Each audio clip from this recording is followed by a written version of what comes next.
Morning students, welcome back. आज का जो हमारा वीडियो है वो है method of integration. Before that we had already studied about basic information, basic of integration we had already discuss related with some formulas also. मैंने कुछ questions, कुछ डिस्कशन और कुछ टॉपिक आपके साथ शेयर किया है इसको लेकर, और किस टर्म को बेसिकली क्या बोला जाता है उसके ऊपर भी मैंने बात किया था आपके साथ। और यहाँ पे सम इंटीग्रल फार्मूला मैंने डिस्कस किया था कि क्या क्या डिफरेंसेस हैं इंटीग्रेशन और डिफरेंशिएशन में। तो डिफरेंशिएशन जो बेसिकली इंटीग्रेशन जो मैंने आपको कहा था वो इन्वर्स प्रोसेस और रिवर्स प्रोसेस ऑफ डिफरेंशिएशन है। जो भी चीज़ें आप डिफरेंशिएशन में कर रहे थे उसका ठीक अपोजिट चीज़ आपको इंटीग्रेशन में करना है। जैसे कि यहाँ पे कुछ डिफरेंसेस मैंने इंटीग्रेशन और डिफरेंशिएशन के लिए लिखा था। डिफरेंशिएशन 1 पावर लेसर होता है, मतलब सब्ट्रैक्शन करते हैं उसके पावर्स में, और इंटीग्रेशन 1 पावर हायर होता है, मतलब एडिशन करते हैं उसके पावर्स में। This is first difference between integration and differentiation. Second thing क्या है कि डिफरेंशिएशंस में आपको पावर को आप जो लिखते हो ना वो कोफिशिएंट प्लेस पे, मीन्स कि आप मल्टीप्लाई करते हो पावर को। क्रॉस का मतलब यहाँ क्रॉस नहीं है, इसका मतलब है मल्टीप्लिकेशन साइन। यहाँ पे आप पावर को क्या करते हो, मल्टीप्लाई करते हो। मतलब जैसे कि एक्स स्क्वायर का डिफरेंशिएशन आप करोगे तो 2x लिखा, तो पावर वाला जो 2 है वो कहाँ आ गया, कोफिशिएंट प्लेस पे आ जाता है, कोफिशिएंट प्लेस पे आ जाता है। But in case of integration आप पावर्स को डिनोमिनेटर में लेके जाते हो, मतलब आप उसको डिवाइड करते हो। तो डेफिनेटली अगर आप डिफरेंशिएशन में मल्टीप्लिकेशन यूज़ कर रहे हो तो ऑब्वियसली आप इंटीग्रेशन में डिवाइड यूज़ करोगे।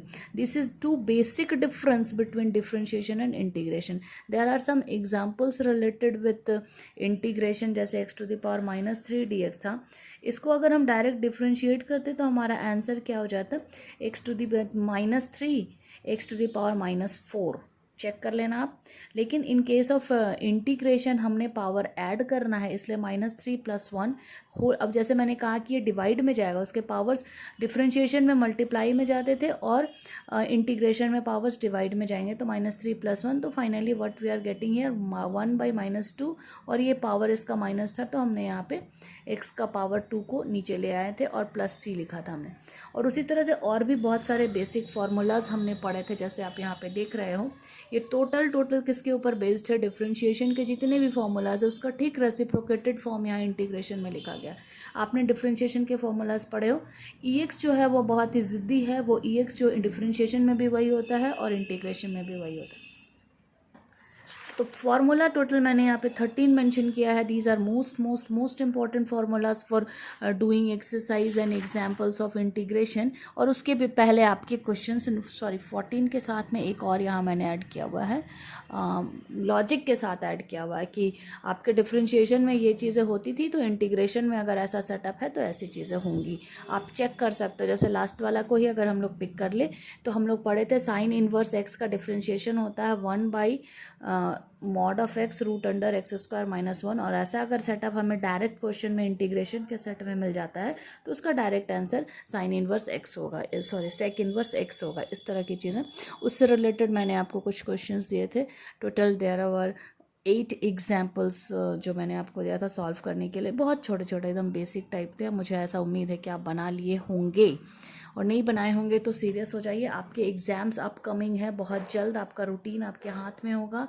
आपको ऑनलाइन एग्ज़ाम भी देना है, और अपने जो जितने लोग सो रहे हैं वो जागिए, क्योंकि अब आपका सेंटर टेस्ट होने वाला है।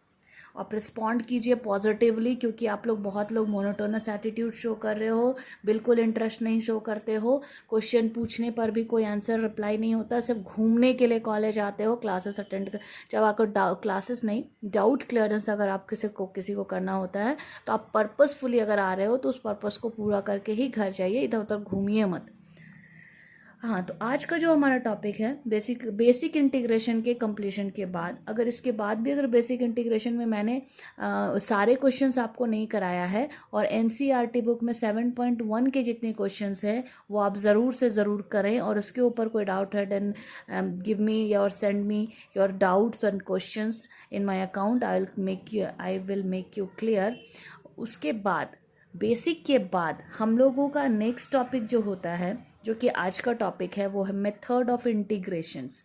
बेसिक इंटीग्रेशन में आपको टोटल 14 फार्मूलाज है, वो पूरे फार्मूला आपके दिमाग में एकदम से छप जाने चाहिए, उसके बाद ही आप नेक्स्ट टू नेक्स्ट स्टेप आप जा सकते हो। आपका रिवाइज सिलेबस भी आ गया है, उसमें इंटीग्रेशन का पूरा पार्ट है, इनफैक्ट उसमें आपको बाउंडेड एरिया रीजन भी डाला हुआ है। सो इस टॉपिक को लेकर आप बहुत ज़्यादा सीरियस रहिए, लाइटली मत लीजिएगा इंटीग्रेशन को। इंटीग्रेशन का मतलब है कि आपको फार्मूला आना चाहिए। if you are knowing all formulas then very easy topic, otherwise you will be in problem। मैं डरा नहीं रही हूँ, मैं आपको अवेयर कर रही हूँ, ठीक है। चीज़ों को थोड़ा क्लियर रखिएगा, डरा नहीं रही हूँ, अवेयर कर रही हूँ। आज का टॉपिक हमारा मेथड्स ऑफ इंटीग्रेशन। बेसिकली तो हमारे पास 3 ही मेथड्स हैं, एक मैंने यहाँ पे डाला हुआ है, ये बेसिकली आइडेंटिटीज़ के साथ है। 1 बाय 1 वी विल डिस्कस, पर मैं थोड़ा थोड़ा शॉर्ट इंट्रो करवा के फिर मैं फर्स्ट मेथड से स्टार्ट करूँगी आज का क्लास। इंटीग्रेशन बाय सब्स्टिट्यूशन, इसमें क्या होता है ना कि फंक्शंस आपको दिए हुए रहेंगे, आपके क्वेश्चन को देखकर आपको समझ में आएगा कि आपको कौन सा मेथड अप्लाई करना है, बट ये 1 या 2 बार में नहीं आएगा। ये सिर्फ प्रैक्टिस बेस्ड एक्सरसाइज है, प्रैक्टिस बेस्ड टॉपिक है। जितना ज़्यादा आप प्रैक्टिस करोगे उतना क्लैरिटी, उतना फाइन, उतना अप्रोप्रिएशन आपके मेथड्स में आते जाएगा। इंटीग्रेशन बाय सब्स्टिट्यूशन मेथड जो है वो हम लोग वहाँ यूज़ करते हैं जहाँ हमारे फंक्शंस में फंक्शन तो दिया रहता ही है, साथ ही साथ उसका डेरिवेटिव यानी डिफ्रेंशिएटेड फॉर्म भी रहेगा। जैसे साइन एक्स का डिफ्रेंशिएशन क्या हो गया, कॉस, कॉस एक्स का डिफ्रेंशिएशन क्या हो गया, साइन। अगर साइन एक्स कॉस एक्स दोनों दिया हुआ है then you can use this substitution method. और इस तरह के बहुत सारे हमारे पास एग्जाम्पल है, जैसे एक्स स्क्वायर दिया हुआ है, 2x दिया हुआ है, तो एक्स स्क्वायर का डिफ्रेंशिएटेड फॉर्म 2x है। मैं इस तरह से बात कर रही हूँ आपसे। तो सब्स्टिट्यूशन कहाँ पे यूज़ होता है, ऐसे फंक्शंस जिसके पास उसके फंक्शन तो रहेंगे, साथ ही साथ ओरिजिनल फंक्शन के साथ उसके डेरिवेटिव भी प्रेजेंट होंगे। ये आपको बड़ा आराम से दिखाई देने लगेगा क्वेश्चन में, थोड़ा कंसंट्रेट करो, आराम से दिखेगा। सबसे पहला बात मैंने फिर से रिपीट करती हूँ, फर्स्ट चीज़ कि फंक्शन दिया रहेगा, उसका डेरिवेटिव भी दिया रहेगा, ठीक है। तब इस तरह के केसेस में हम लोग सब्स्टिट्यूशन अप्लाई करेंगे। सेकंड थिंग, कभी कभी क्या होता है ना कि डेरिवेटिव क्लियर कट दिखाई नहीं देता, उसे थोड़ा ढूंढने की मेहनत करनी पड़ती है हमें। वो भी बहुत बड़ी सी मेहनत नहीं करते हम लोग, थोड़ी ही मेहनत करते हैं। वो ढूंढ कर हमें मेहनत करके निकालना पड़ता है कि अरे ये फंक्शन भी है और डेरिवेटिव भी है, तब हम लोग सब्स्टिट्यूशन करते हैं। तो बेसिकली अगर बहुत अच्छे से देखा जाए तो इसके ऊपर सिर्फ 2 टाइप के क्वेश्चन ही बेस्ड हैं। एक तो जिसके फंक्शन दिए हैं और डायरेक्ट आप देख रहे हो कि डेरिवेटिव भी प्रेजेंट है, और किसी किसी क्वेश्चन में थोड़ा ढूंढना पड़ता है कि कहाँ पे डेरिवेटिव है, बट होता ज़रूर है, ठीक है। तो ये हो गया method of substitution. Integration by parts क्या है, बाय पार्ट्स में जनरली क्या होता है ना, 2 फंक्शंस का इन्वॉल्वमेंट होता है, जैसे sine x, e x, sine x, cos x, like trigonometric function के साथ इन्वर्स फंक्शन, ट्रिग्नोमेट्रिक फंक्शन के साथ लॉगरिथमिक फंक्शन, एक्सपोनेंशियल फंक्शन। कहने का मतलब है 2 तरह के फंक्शन का कॉम्बो रहता है। इस तरह के जो फॉर्मेट होते हैं ना इंटीग्रेशन के, उसमें हम लोग बाय पार्ट्स यूज़ करते हैं। थर्ड वाला जो है ना, ये बेसिकली बेस्ड है ट्रिग्नोमेट्रिकल आइडेंटिटीज़ के ऊपर, ट्रिग्नोमेट्रिकल आइडेंटिटीज़ के ऊपर में बेस्ड है। और ये हम लोग बाय यूजिंग ट्रिग्नोमेट्रिक आइडेंटिटीज़ करते हैं। बेसिकली हमारा जो फोकस होता है, जो माइंडसेट होता है, उसमें क्या है कि दिए गए जो हमारे ट्रिग्नोमेट्रिक टर्म्स हैं उसको हम लोग ईजी इंटीग्रेबल फॉर्म में चेंज कर देते हैं, ईजी इंटीग्रेबल फॉर्म में चेंज कर देते हैं। मतलब कि ऐसा टाइप का फॉर्म में चेंज कर देते हैं कि वो बेसिक इंटीग्रेशन के फॉर्म में आ जाते हैं, और फिर वो जैसे फर्स्ट हमने जो क्लास किया हुआ था इसका, उसके हिसाब से फिर हम लोग उसको इंटीग्रेट कर देते हैं। हाँ, और फोर्थ क्या है ना, integration by using partial fraction. इसमें क्या होता है ना कि आपको रैशनल जो फंक्शंस होंगे, प्रॉपर रैशनल फंक्शन, ये जो टर्म मैंने लिखा है यहाँ पे, प्रॉपर रैशनल फंक्शन, अब ये क्या चीज़ है वो सब चीज़ यहीं पे मैं नहीं डिस्कस करूँगी, 1 बाय 1 जब मेथड डिस्कस करूँगी तब उसमें आएगा प्रॉपर रैशनल फंक्शंस। हम लोग क्लास 7 में प्रॉपर रैशनल नंबर पढ़े हुए हैं, जिसमें न्यूमरेटर छोटा और डिनोमिनेटर बड़ा होता है। In a same way proper rational function में भी क्या होगा कि जिसमें न्यूमरेटर में डिग्री कम और डिनोमिनेटर में डिग्री ज़्यादा हो, उस तरह के टर्म्स में हम लोग इसको पहले इंटीग्रेशन को ब्रेक करते हैं और उसके बाद हम इंटीग्रेट करते हैं। Because of that this method is called integration by partial fraction. अब मैंने एक नोट लिखा हुआ आपके लिए, इन सब में घुसने से पहले आपका एक मोस्ट इम्पॉर्टेंट काम है एनसीईआरटी बुक का introductory exercise 7.1। You have to make this clear और सारे क्वेश्चंस उसके बन जाने चाहिए, एक भी ना छोड़, कुछ भी नहीं छोड़ना चाहिए। विद एग्जाम्पल भी करोगे आप और 7.1 एक्सरसाइज भी करोगे फुल ऑन, पूरा का पूरा। ये एग्जामिनेशन पॉइंट ऑफ व्यू से मैं बात कर रही हूँ आपसे, फाइनल एग्जाम के पॉइंट ऑफ व्यू से, ठीक है। अब चलते हैं, हमारा जो फर्स्ट टॉपिक क्या था, इंटीग्रेशन बाय सब्स्टिट्यूशन, वहाँ चलते हैं।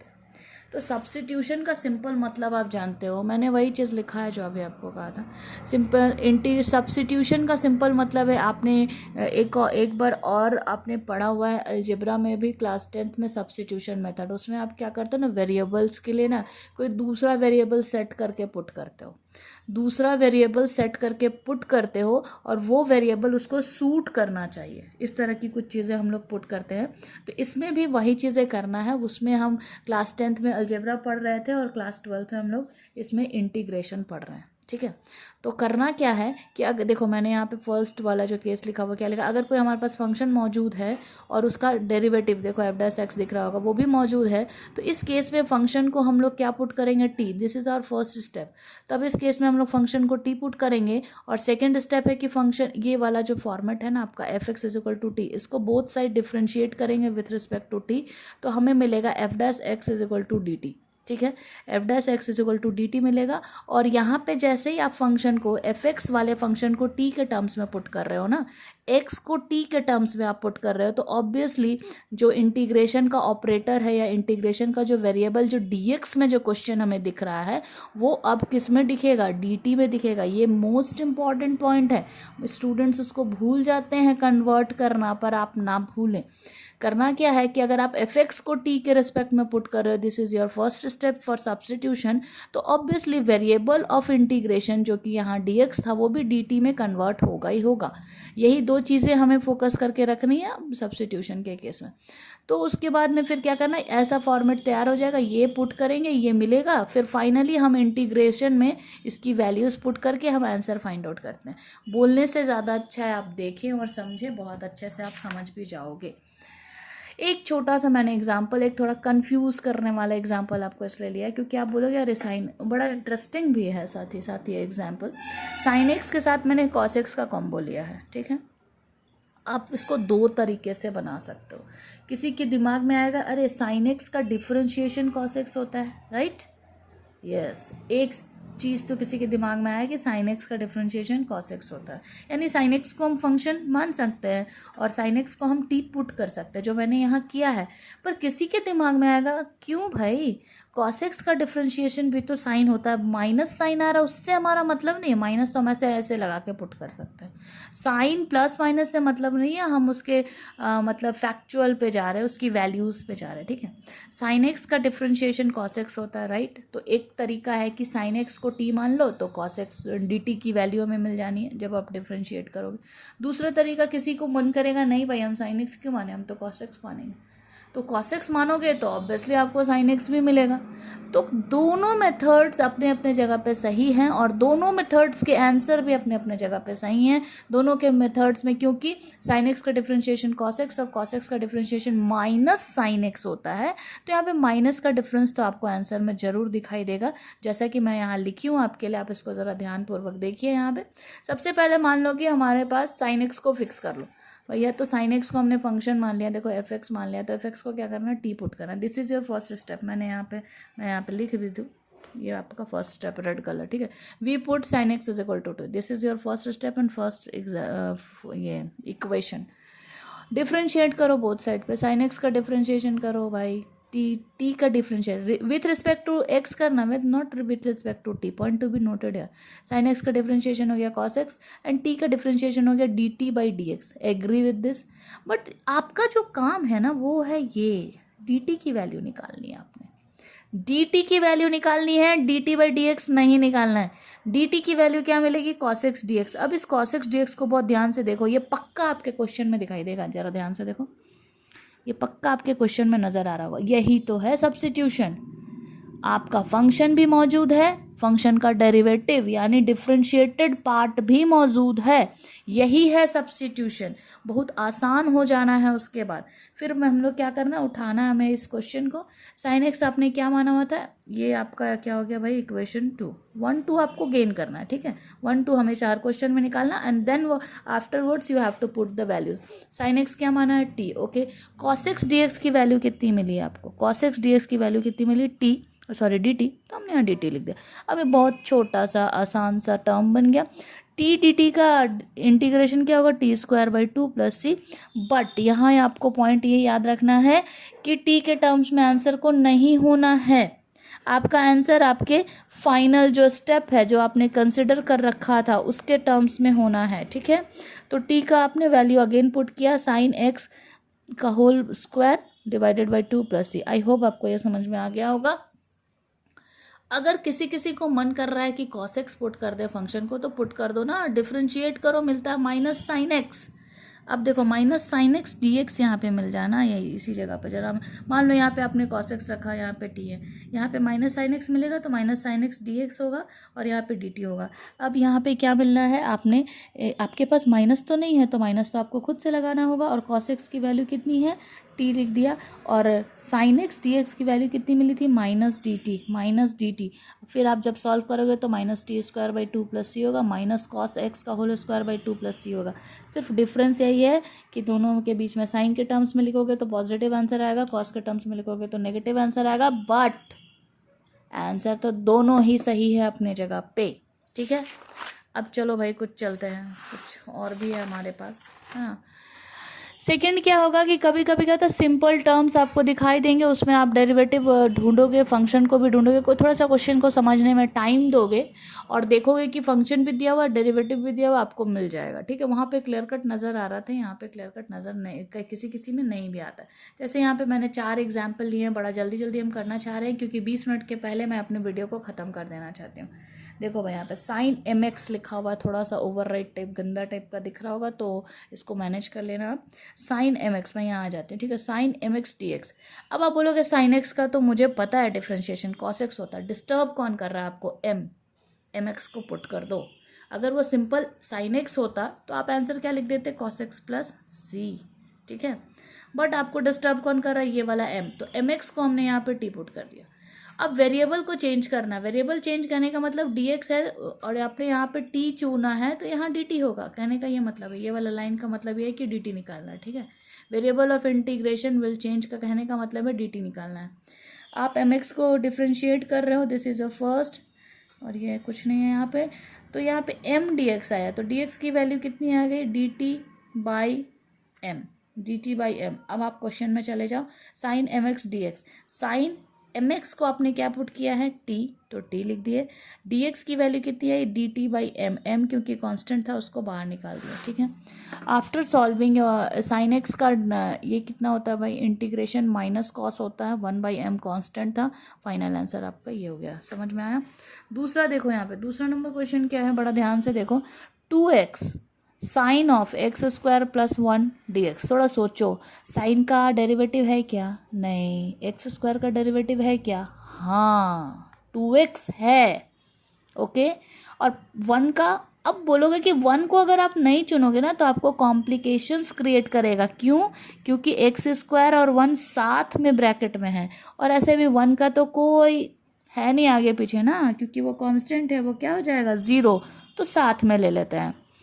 तो एक्स स्क्वायर प्लस 1 को मैंने क्या पुट कर दिया यहाँ पे, टी। अब एक्स स्क्वायर प्लस 1 को ही टी पुट क्यों किया, क्योंकि इसका डेरिवेटिव प्रेजेंट है, अकॉर्डिंगली डिफरेंशिएट करोगे 2x मिलेगा। फिर 2x dx आपके क्वेश्चन में प्रेजेंट है, 2x dx प्रेजेंट है, किसकी वैल्यू मिल गई, dt की।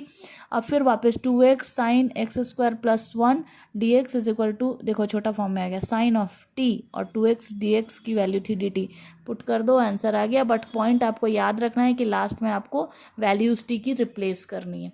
अब यहाँ थर्ड वाला मोस्ट इंपॉर्टेंट क्वेश्चन है, जरा देखो यहाँ पे 10 है, ये रूट को देखकर ना परेशान मत होना, ये सब ऐसे ही लिखा हुआ है। अब 10 का सिंपल सा आप जानते हो डेरिवेटिव क्या था, सेक, तो पक्का 10 को पुट कर रहा। अब सिर्फ 10 तो पुट नहीं होगा ना भाई, रूट एक्स भी साथ में आएगा क्योंकि इसका एंगल का वैल्यू यही दिया हुआ है।